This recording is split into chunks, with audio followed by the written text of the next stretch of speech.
Hey nerdy knitters, it's Tanya here. Time to settle in for another monthly knit and chat, and this month's topic is all about blocking. We'll talk about the tools you can use, the 3 different ways you can block, why you should block, and I'm even answering some of your questions about blocking. But the first thing we need to understand about blocking is actually defining what it is. I know a lot of people will think that blocking is getting something wet and then putting it out on a board, pinning it and stretching it and using wires, and that's one way to block something, perhaps a lace shawl. But there's more ways to block your projects. And another thing that people will say is, I've never blocked a project. Well, if you've ever washed your sweater and then laid it flat to dry, technically that's part of blocking. So you've actually blocked your item. So if you've ever gotten your project wet, and I'm assuming if you're wearing garments, then you're going to wash them at some point, that's part of the blocking process. But blocking is actually one step in a 2-step process. I would call it washing and blocking, or basically it's how you're going to get your project wet and then how you're going to let your project dry. That's blocking. Doesn't always involve pins and wires. It just means you're going to let it dry somehow in some manner. And of course, if you're going to let it dry, you have to get it wet first. And that's where the washing part comes in. So both of these play vital roles in finishing your garments. So that leads us right into the first part of why you should block. And it's really the 2-step process. The washing part relaxes the fabric. You get it wet, and that allows that yarn, whatever type of yarn it is, it helps it to relax. Then the blocking phase is where you even out your stitches. You're doing something to that fabric to open up the stitches or just give you like a nicer fabric, because sometimes you're knitting right off the needles doesn't look so great, and washing it or soaking it and then blocking it can help even out the fabric. Think of it sort of like ironing a shirt. You've got a wrinkled shirt and you need to iron it.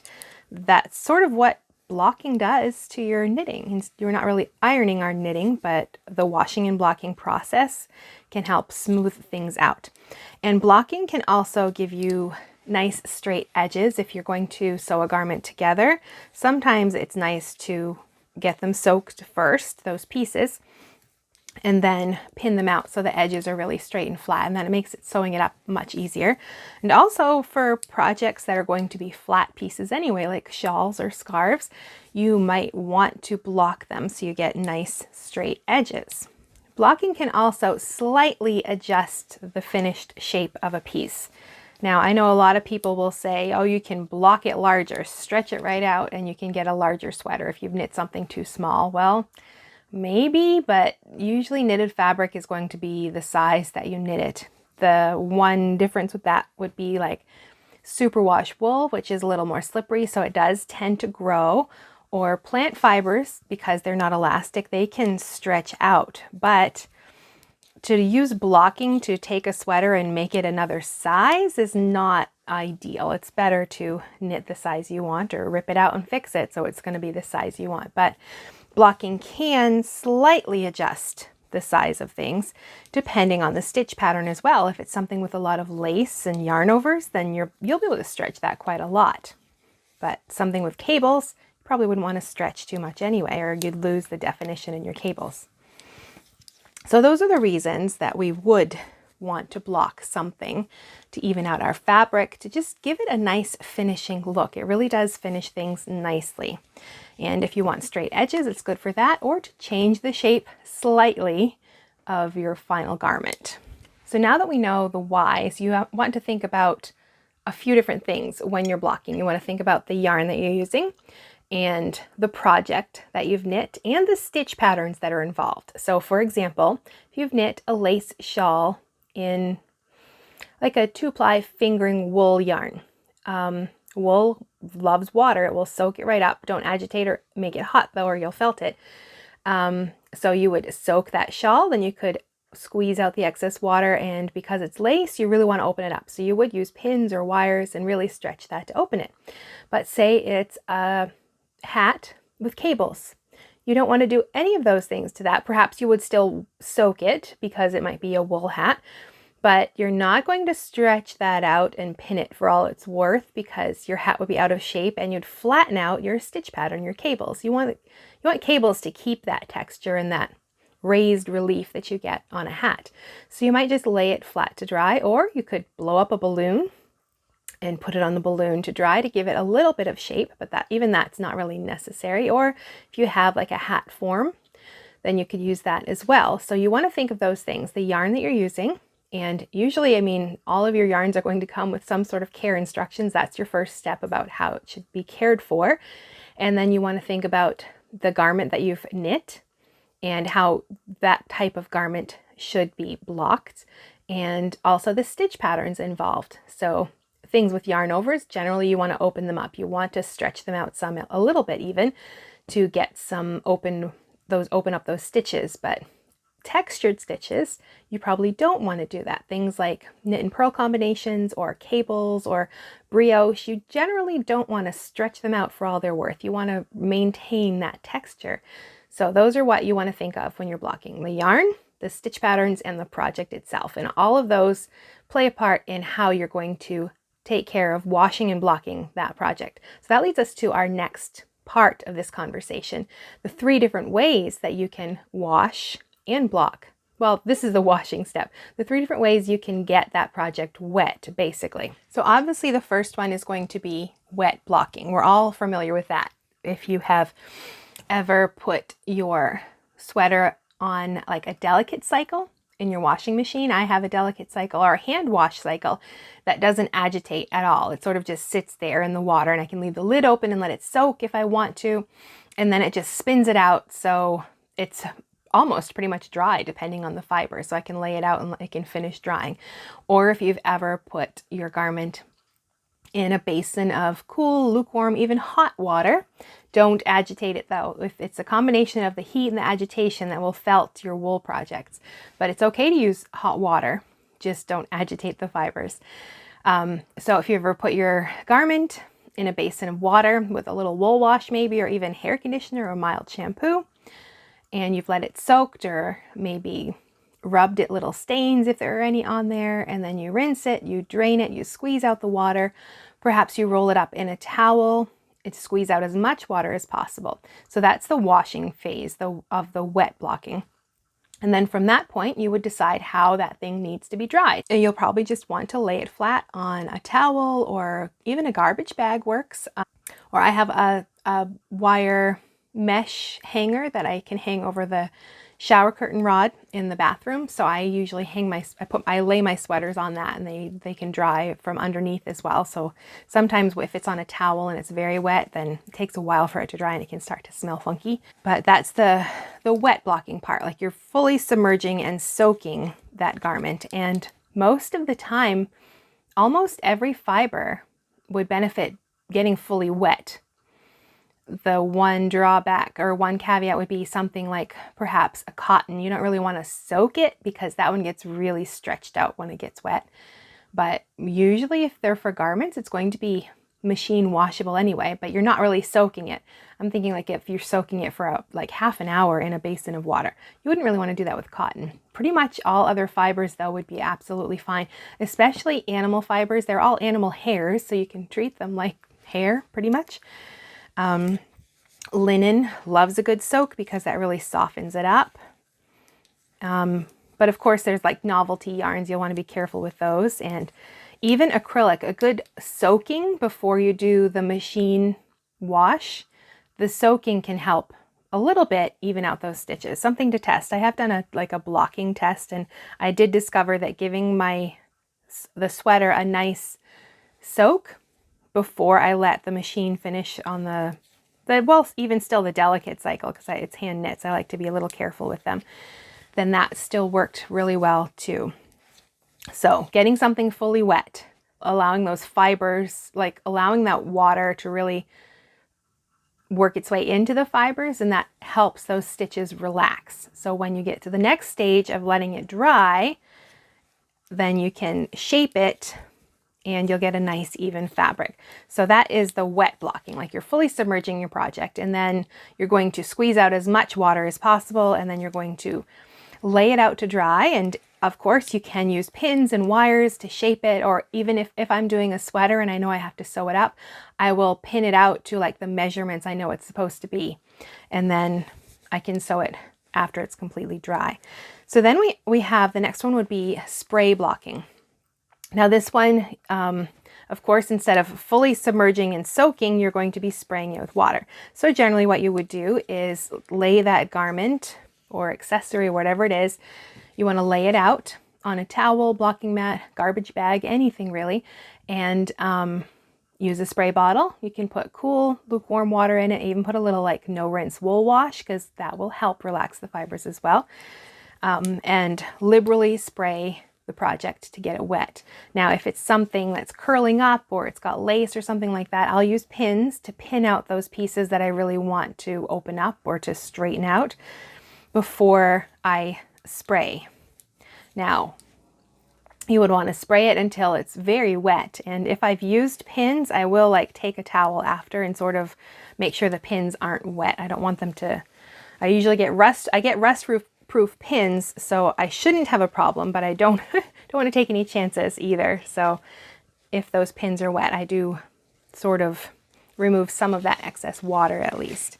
Now, I like spray blocking as sort of a refresh. If, like, I don't know, a shawl, it doesn't really need to be washed all the time or even fully soaked, but perhaps like the edges are recurling or something like that, or like the lace is just not looking as good as you'd like, then lay it out, pin it out, and then just give it a little spray, and that might be enough to refresh it or reset it the way you want it. Then the third way that you can block this first step, the getting it wet step, I don't really want to refer to it as blocking, because blocking is the second step where you're letting it dry in some manner. But the first step of getting it wet, the third method would be to use steam. So if you have a handheld steamer, or if you have a steam iron, both of those can relax the fibers.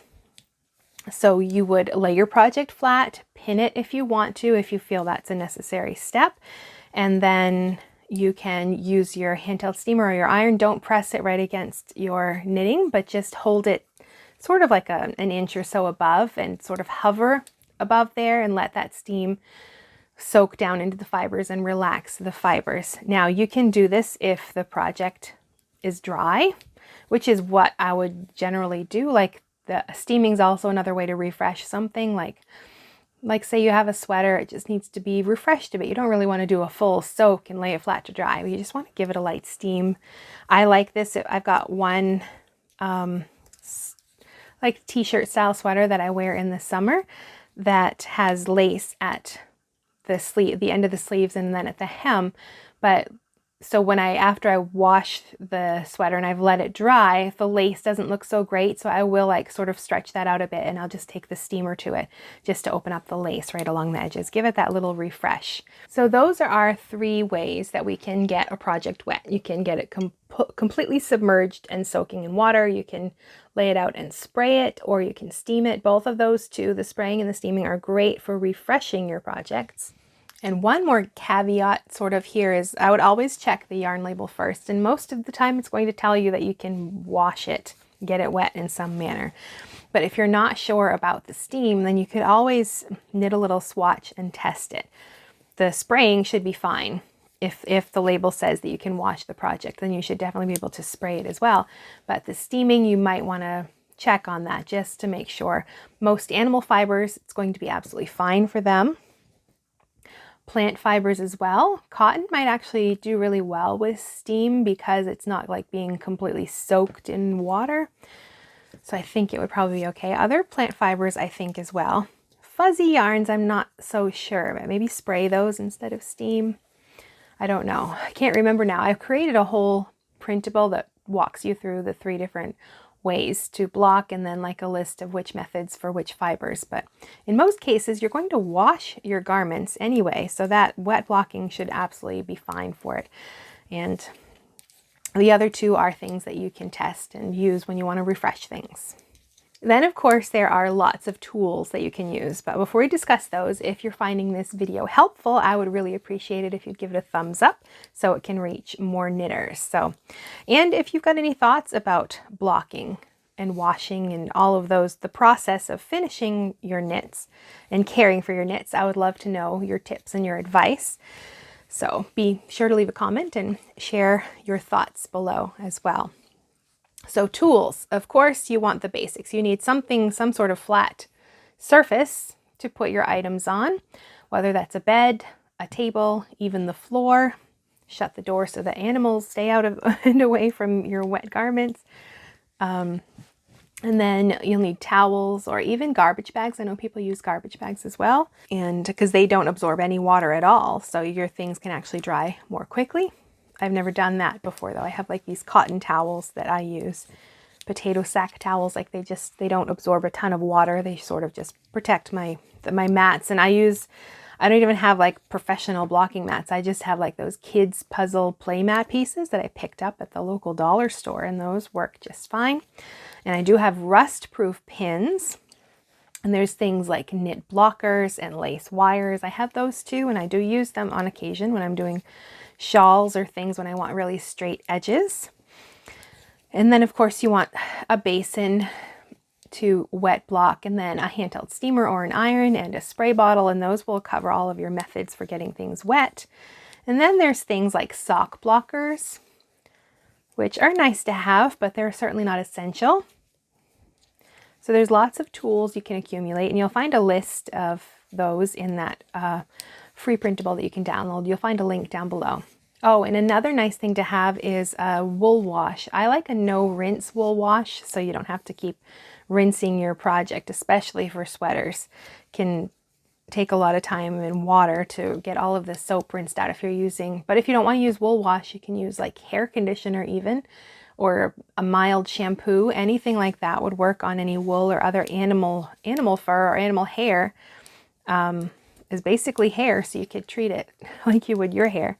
Oh, and one other interesting note about wool wash is that, or even any sort of shampoo or anything like that, the things that are in it, the surfactants, or I don't know all of the fancy shampoo terms, cleaning terms, but whatever's in them, that can actually help the water absorb even more into your knitted fabric. And the more water that your garment absorbs, the more even your stitches will be. And I'm going to link to an article by Jillian Moreno on Modern Daily Knitting where she tested some swatches. She did one in just like a plain water soak, and then one in a soak that had water but also had a little wool wash. And the wool wash swatch, actually not a huge difference, but there was a difference in like the final evenness of the fabric. So some sort of cleaning or cleaner in the water can actually help even out your stitches even more, and what it does is helps the water absorb even further into the yarn, into the fabric. So if you want to read that article, you'll find it linked down below. It's really interesting. And wool wash, yeah, is just one of those things to have on hand. I really like the no rinse kind because it, of course, saves a step. You can also put it in your spray bottle when you're spray blocking because you don't have to rinse it out after. And one other tool I do like to have is a mesh hanger for sweaters. That's just my preferred way to dry my sweaters. We don't have a giant house. I don't have a ton of space where I can leave sweaters out to dry.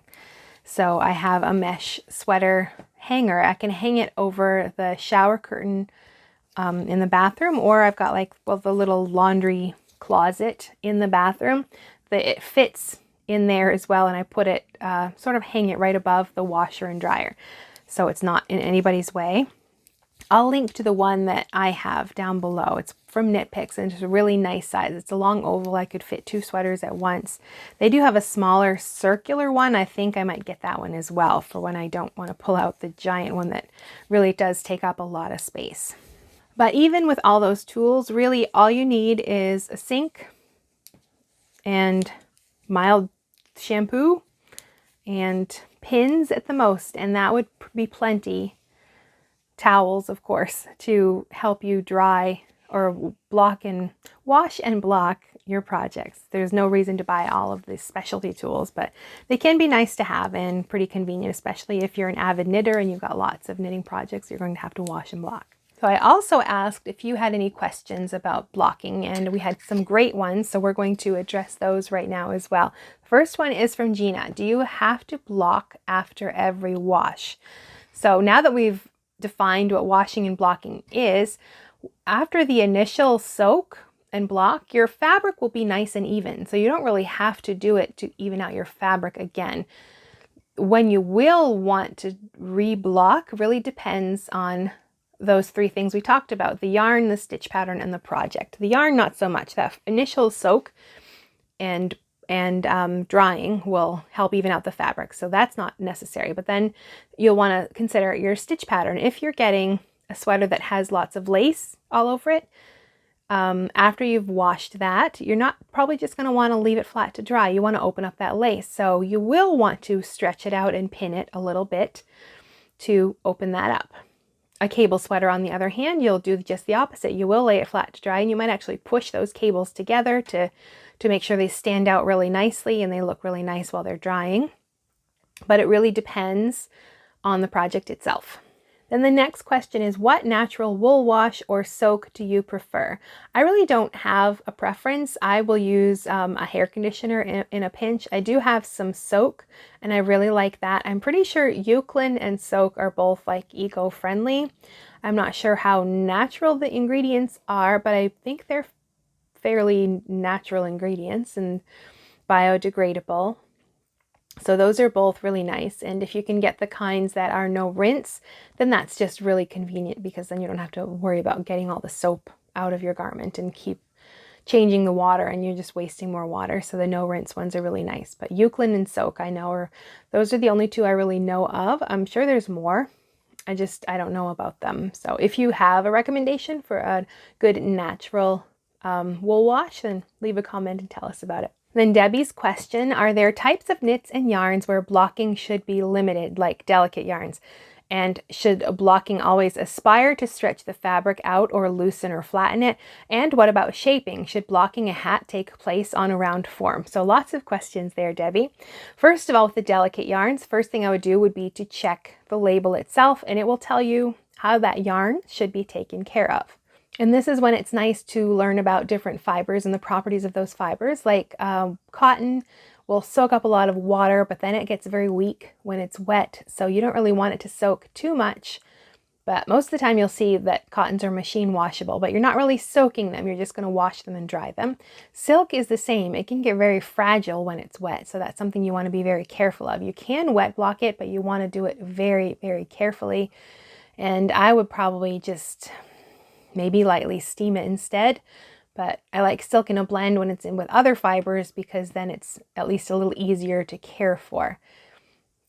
And then acrylic, of course, you want to be careful about steam with acrylic or anything hot, because it's basically just a plastic and it can melt.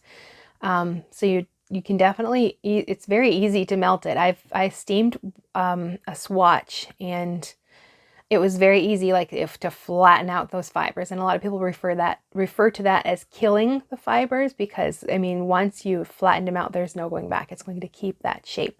So yeah, I would just check the yarn label and see what that recommends. But yeah, you do want to be careful with more delicate yarns. In your next question, should blocking always aspire to stretch the fabric out?